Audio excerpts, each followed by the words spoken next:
Assalamualaikum, dear students. Welcome to the online lecture on Islamic studies. ठीक है, आज आपका इस्लामियात का लेक्चर है. I am going to share this question with you. It is the most important question from part 1. ठीक है, Sargodha university M A Sargodha university का जो आपका पेपर नंबर 1 है, अल कुरान. ठीक है, उसमें ये बहुत ज़्यादा इंपॉर्टेंट क्वेश्चन है. अक्सर पेपर में आता है, पहले पेपर में आ चुका है. ठीक है, तो आज मुझे थोड़ा टाइम मिला है, तो मैंने कहा क्यों ना मैं आपके साथ क्लासेस की हाइलाइट्स तो शेयर करती रहती हूँ. क्लासेस की पिक्चर्स मेरे इसी पेज पे लगी हुई हैं, तो क्यों ना मैं आपको एक आधा क्वेश्चन उसमें से जो है लर्न करवा दूँ. एक्चुअली मेरे पास टाइम नहीं होता. आप में से जो स्टूडेंट्स इंटरेस्टेड हैं वो सेशन ज्वाइन कर सकते हैं. मेरा कॉन्टैक्ट नंबर नोट कीजिए 0345150510.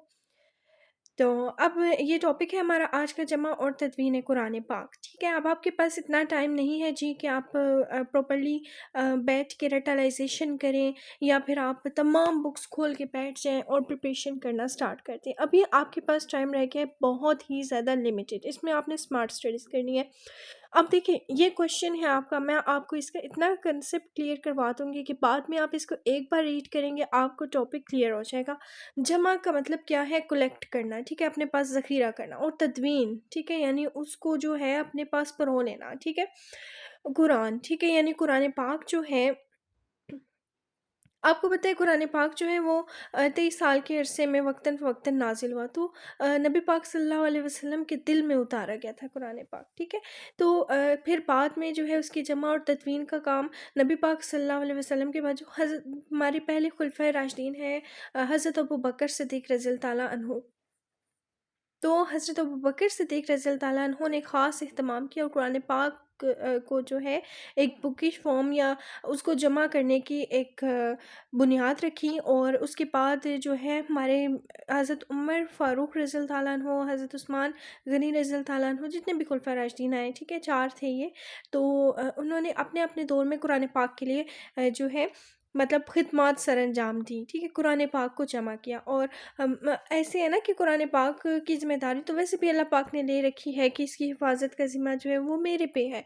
तो क़यामत तक जो है, अब कुरान पाक जो है कुछ सहाबा किराम जो है उन्होंने अपने सीने में उतारा हुआ था. ठीक है, और उस वक़्त जो हिफाज़ कुरान पाक है, एक ऐसी जंग हुई थी जिसमें जो है जो लोग हैं ज़्यादातर वो शहीद हो गए थे. ठीक है, जो हाफ़िज़ कुरान थे.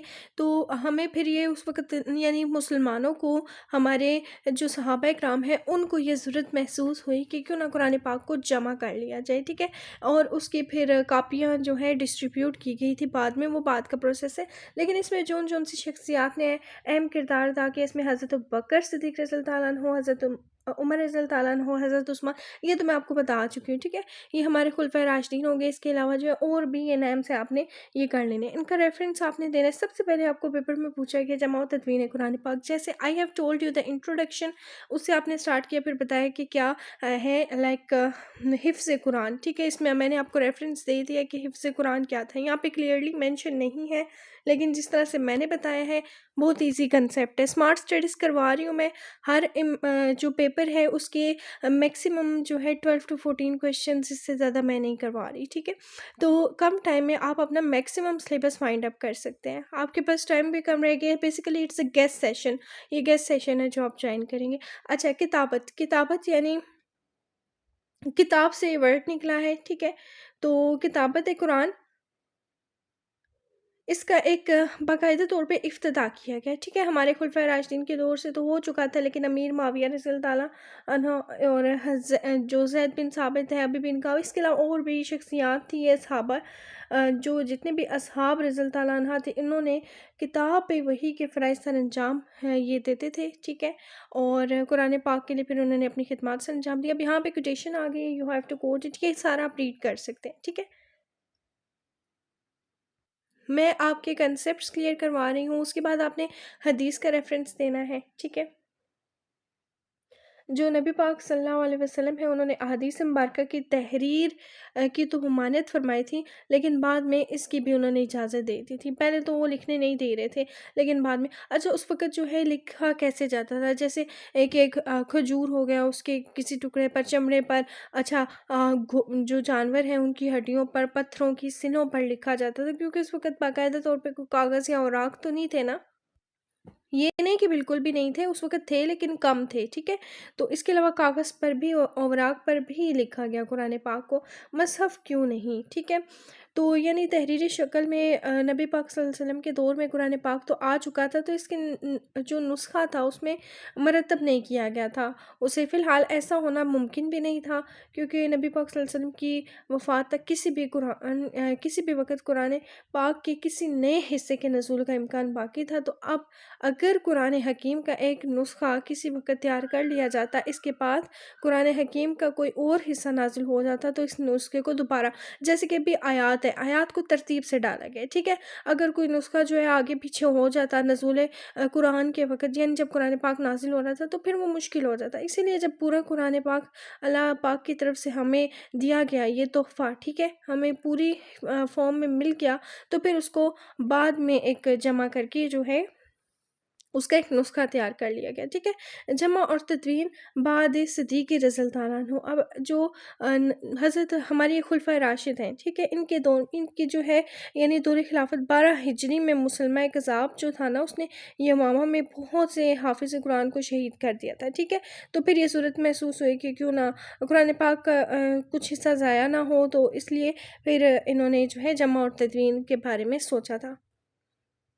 اس کے بعد حضرت عمر فاروق رضی اللہ تعالیٰ عنہ، انہوں نے تجویز دی تھی حضرت ابوبکر صدیق رضی اللہ تعالیٰ عنہ کو کہ قرآن پاک کا ایک کو جمع کر لیا جائے، ٹھیک ہے؟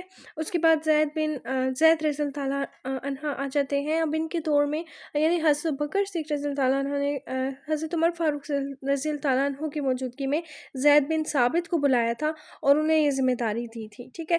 اچھا، کمیٹی کی تشکیل دی گئی۔ کمیٹی کا مرحلہ، کمیٹی کیوں بنائی جاتی ہے، ٹھیک ہے؟ یعنی اعلان عام کے لیے، اور اس کے علاوہ جو ہے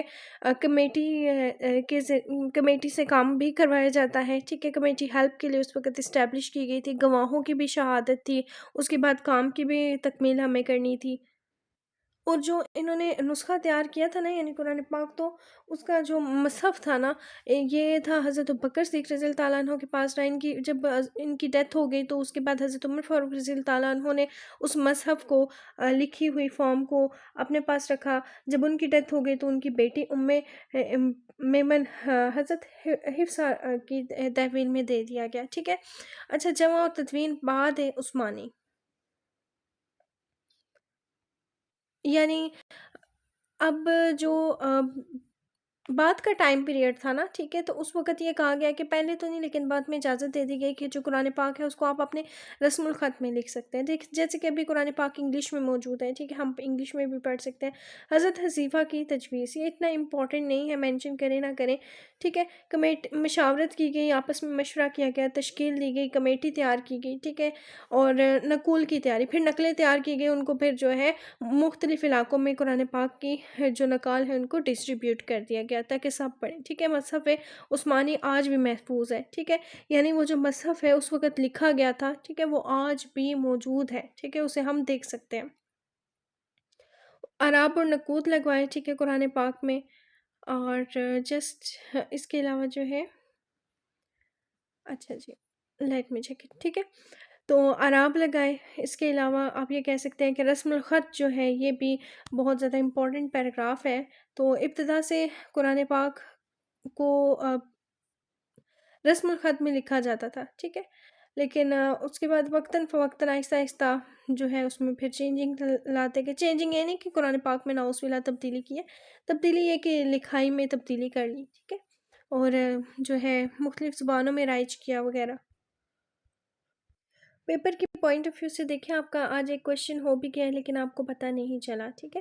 تو یہ گیسٹ سیشن ہے، ٹھیک ہے، اسمارٹ سیشن ہے، اس میں آپ کو اسمارٹ پریپریشن کنسیپٹس کلیئر کرنے ہیں اور پریپریشن کروانی ہے۔